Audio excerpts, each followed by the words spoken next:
నమస్కారం ఘంటారావానికి స్వాగతం. ముందుగా ప్రధాన అంశాలు. రాష్ట్రపతి ముర్ముకు త్రుటిలో తప్పిన ప్రమాదం. కొచ్చిలో హెలికాప్టర్ ల్యాండ్ అవుతుండగా కుంగిన హెలీప్యాడ్.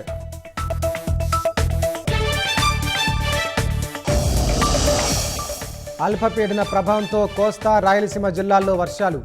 రోడ్లపై నీరు చేరి ప్రజలు తీవ్ర ఇబ్బందులు.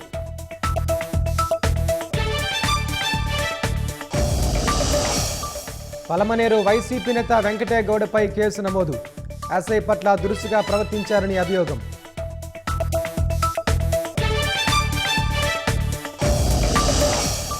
సృష్టి కేసులో విచారణను వేగవంతం చేసిన ఈడీ.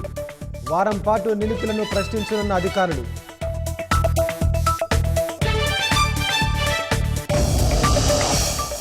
ఢిల్లీలో మెరుగుపడని వాయు నాణ్యత. ఉదయం 9 గంటలకు AQI 335గా నమోదు.